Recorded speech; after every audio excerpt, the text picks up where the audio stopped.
Egypt is a political, diplomatic, economic and cultural heavyweight in the Middle East. It is a thriving nation of 90 million that has mesmerized the world for centuries with its truly awesome culture and youthful dynamism. One of the driving forces of the Arab Spring that rocked the region in 2011, it is now embarked on a new path of political stability and economic development. With the presidential elections of 2014, the Egyptian people have chosen to build their future on an economy open to the world. The former ambassador to the United States of America and current Egypt's Minister of Foreign Affairs, Mr. Sameh Shoukry, is one of the most experienced political personalities of the country and the key voice to discuss its actual economic and political situation and its role in the international arena. The government has issued a new investment law which has done away with many of the bureaucratic hindrances that have caused some difficulties in the past, and those who have reviewed the law are currently satisfied with its stipulations. And of course, as we implement it, we will continue to develop a more attractive and a more engaging the international community and attracting direct foreign investments to Egypt. Confidence within the local population with the initiation of the mega projects, whether it's the dual carriageway of the Suez Canal or the development of the North Coast or the development of the southeastern sector of Egypt in the resources that exist there, mineral resources, and also an effort to provide for the structural reform of our economy that will unleash the full potential. The people of Egypt have financed fully the dual carriageway of the Suez Canal, a major project that contributes to international trade and commerce, that will facilitate to a greater extent international commerce through this important waterway. But what is more important, that it has been completely financed as a recognition of the importance of the project for Egypt's future, but also as a demonstration of confidence in the direction that the government has taken by the Egyptian public. Within the span of 7 or 8 days, they were able to invest $10 billion in support of the project. Well, our priorities in relations to foreign affairs remain the stability of our region, whether it be the Arab region or the African continent, the resolution of the Israeli-Palestinian conflict, that the Palestinians obtain their legitimate rights, that we end the conflict between Israel and Palestine and Israel in the region, and that the creation of two states living side by side in peace and security. The challenges that we face in the region currently with the rise of extremism, terrorism, and the efforts we are undertaking in cooperation with the various alliances, I think has contributed effectively to a greater understanding of what we need to do to deal with these threats in a comprehensive and full manner. We have access to Africa, we have access to North Africa, we have access to the Gulf. Egypt is a market, or gives market access for more than 1.6 billion citizens because of the trade agreements. We have projects in the internal trade business and in the logistics. We have a mega project which is a shopping city, a huge, large shopping city located next to Suez Canal mega project. It's part of it. This project includes 9 shopping zones, represents the shopping culture in different countries. This will be an ecological city, waterways attached to the Red Sea, accessed by water or by road transportation or by, of course, airplane, and in which we are going to replicate 9 cultures And this city will be surrounded with the 4 main pillars: an amusement park, large amusement park, logistics area, very large one, factory outlet, and convention center with showroom for the Egyptian industry. Red tape is in the culture of the Egyptian bureaucracy, and that's something that we've had for 5,000 years. So it's hard to tackle it, but I think the way to tackle it is first to give incentives for the bureaucrats to approve rather than to say no to issues. Once you get that kind of incentives to them, and also use technology and transparency. Once things are very transparent and technology is in use, then the red tape and bureaucracy and corruption will go down very quickly. Well, obviously every challenge has an opportunity, and Egypt has an energy challenge. We have an energy shortage, and that has attracted many of the large American and multinational companies in the energy sector. So in oil and gas, in electricity generation, whether fossil fuel or renewable, there's a huge interest in renewable solar and wind energy. Infrastructure, big infrastructure projects are happening, and many companies are interested in being part of that.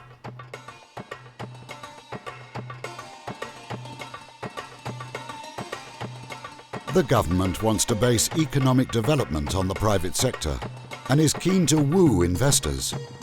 The investment opportunities are countless.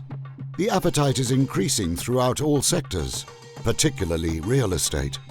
And the banking sector is strongly reliable and solid.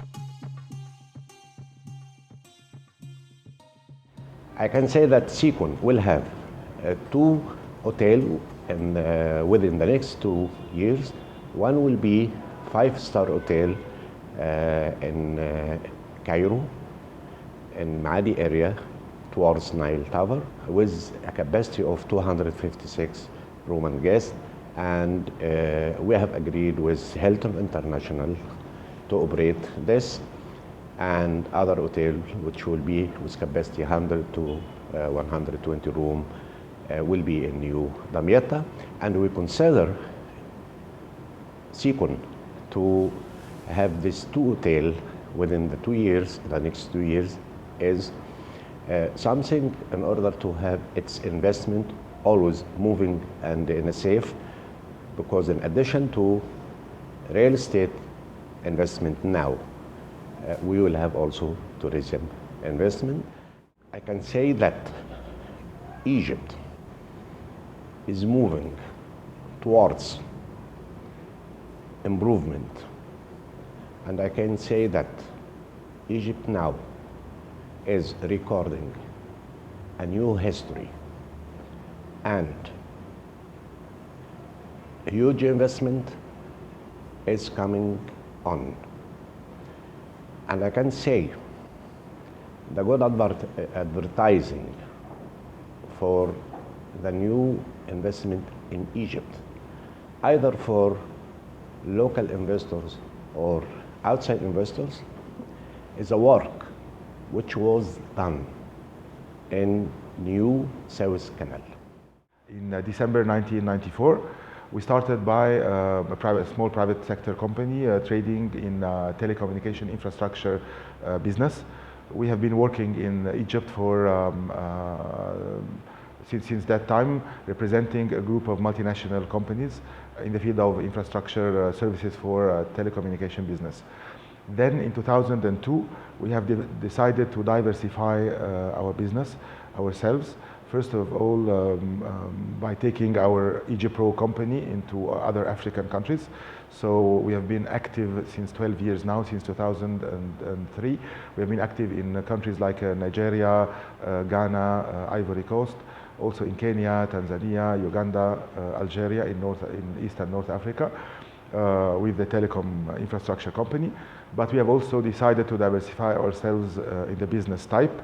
So we founded the Wadi Degla Sporting Club, the first Wadi Degla Sporting Club in Cairo, in Maadi, south of Cairo, which is a big complex of 135,000 square meters, containing soccer pitches, tennis courts, squash courts, and other sports facilities, swimming pools, other sports facilities. We have also thought of other diversification, so we started investing in real estate. That was also in 2004. I think now we have become one of the major real estate developers in Egypt. We have also diversified ourselves more into agriculture. We have bought a land in El Wadi Al Jadid Governorate. It's a land in the desert that we have been cultivating since 5 years, and now we are exporting some of the cultivated products to Europe that are cultivated in El Wadi Al Jadid Governorate. We have around 12,000 employees who are working in our various investments or in various companies. In terms of turnover, I think this year we will close something like 5 billion Egyptian pounds. Which is sum of all the other, which is around 800 million US dollars. Our company is not stopping now on this, but we are thinking to get into the educational business. We are negotiating now with the authorities here and also with famous universities worldwide and also schools, management companies, in order to start integrating an educational business to our business.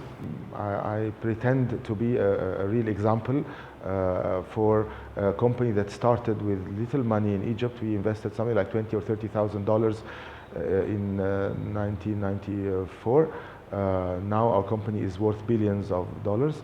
We are a real big, one of the real big companies in Egypt, and the growth that we have experienced in the last 21 years, even if there had been some difficult times sometimes, as it happens everywhere, but the growth possibility in Egypt was very well. The Egyptians are very kind people. They really like to welcome foreign people to come. So from investment perspective, I say that returns on investment that any investor would achieve in Egypt will not be compared by return on investment that they would get anywhere else. Palm Hills was established in 1998 through a sister company, and then Palm Hills itself was established in 2005. The sister company was established to form an integrated residential compound in Egypt. And then it grew and grew, and then 2005 Palm Hills was established as a multi-project real estate developer across all of Egypt, with projects in the eastern suburb of Cairo, the western suburb of Cairo, and the north coast of the Mediterranean. In 2008 we had our initial public offering. At that time we were probably the largest real estate company in terms of land bank in Egypt. From 2008 to 2010, the company was doing very well, bar a small period because of the financial crisis. And then 2011 was the revolution, which affected the real estate, and the company suffered for a couple of years. And then our comeback again was in 2013. We did very well 2014, and 2015 will probably be a record year for the company in terms of both sales, profitability, units handed over, construction, you name it. Palm Hills was able to build a very, very strong brand name since its inception. Our name is synonymous with quality, high value compounds, good neighborhoods, a very strong community, very strong architecture, landscaping, so the aesthetics of the community are very high. Plus it's one of the best communities, it's one of the best real estate products where people make a very good return on their investment because of the brand name. Ongoing now, we have 13 projects. We're building 5 in the western suburb of Cairo, 5 in the eastern suburb of Cairo, and 3 on the Mediterranean north coast.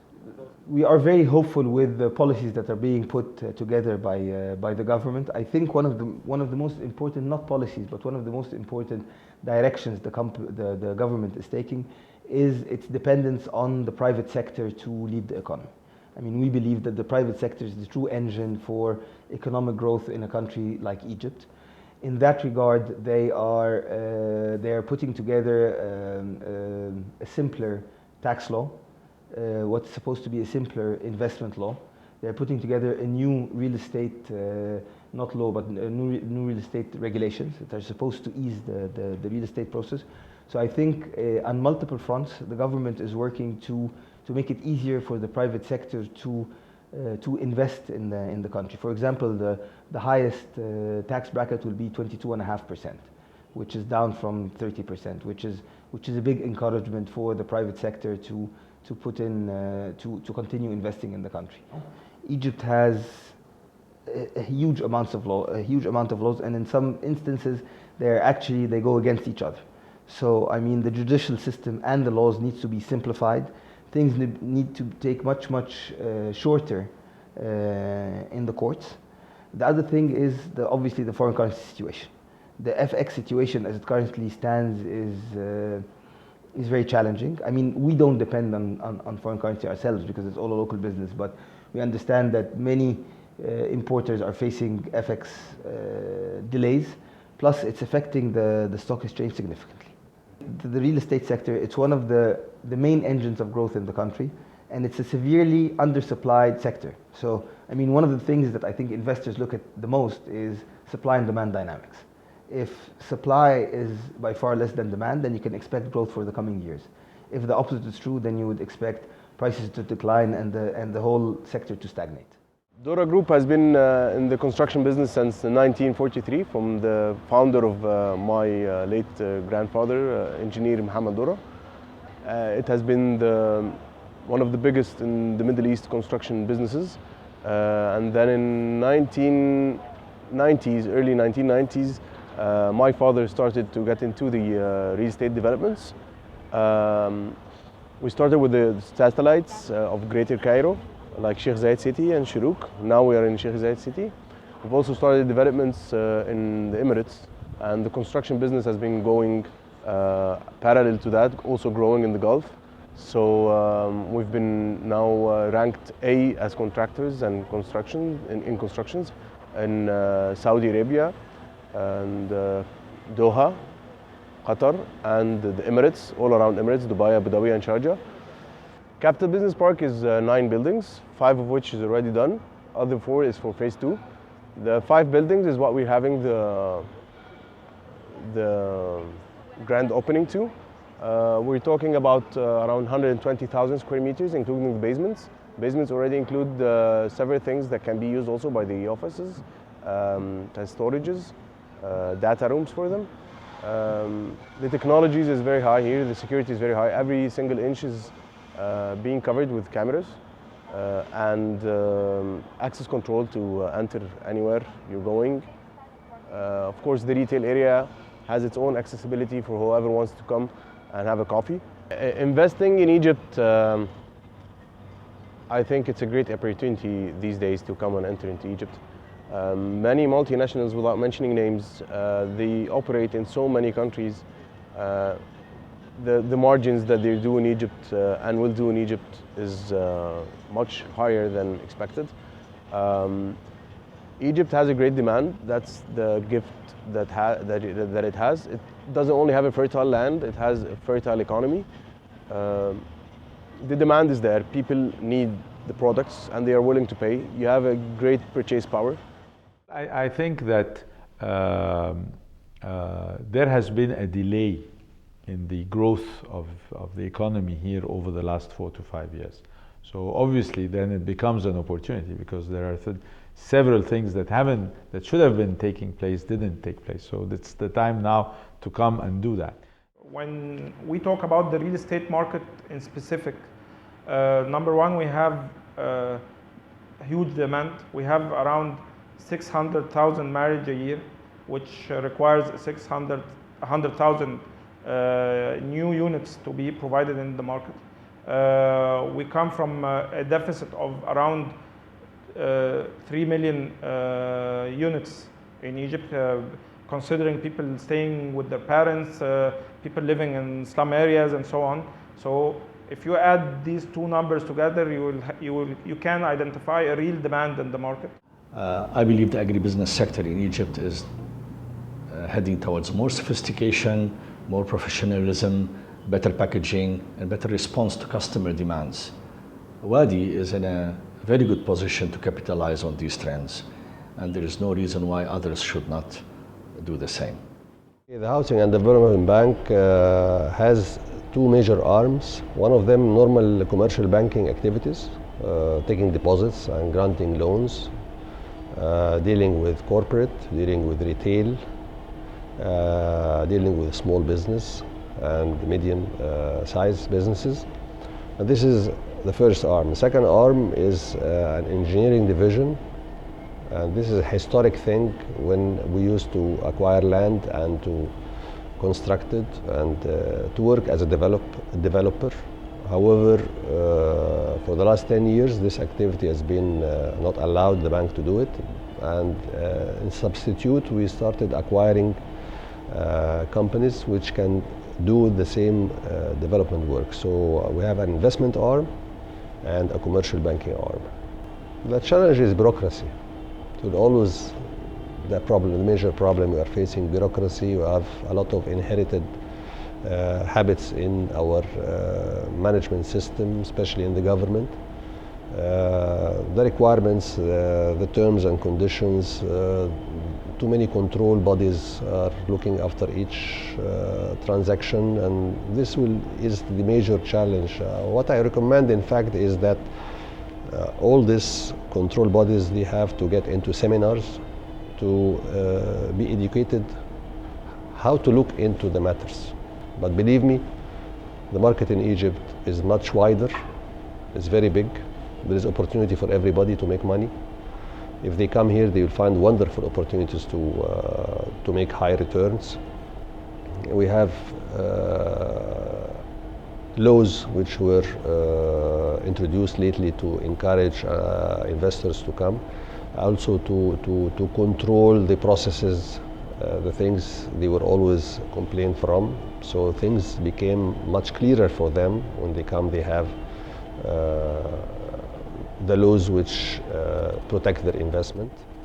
At the same time, the banking industry is available, as I said earlier, with the required finance in that respect. But that doesn't mean, of course, that if they come without any capital is not the process. We normally assess the leverage ratio to be the normal acceptable ratios being introduced in all the international market.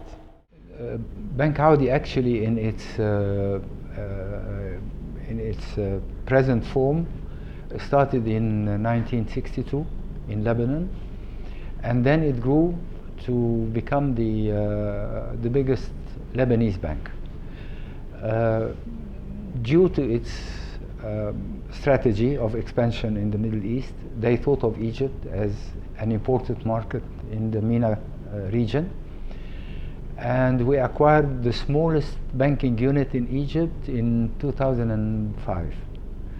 So we started operation 2006. We have been in the market for the last 9 years. We have grew considerably, actually, from a bank of total assets of 354 million Egyptian pounds to a bank of 37.5 billion as of today. In a nutshell, we came all the way from the smallest banking unit to the 7th among the leading private sector banks. The truth, we have, since 2011, January, the first revolution, we have come a very long way till today. We had problems that started in January 2011. We had problems with security, with political stability. All that stopped really, and confidence started to be restored since the President Sisi was elected. And since then, we have a lot of achievement being done every day. You can see that the government is targeting the investors in Egypt and abroad. The appetite of the foreign investors is increasing very much. Actually, the achievements of the government are quite considerable. We have the latest, the Suez Canal. One other main thing that is important really for the government is to come up quickly with social security programs for the poor. Egypt has around 35 or 40% hovering around the poverty line, 20% below, and the others are around it. And those are the people who went and make the revolution. Those are the people who are really dreaming for a better future.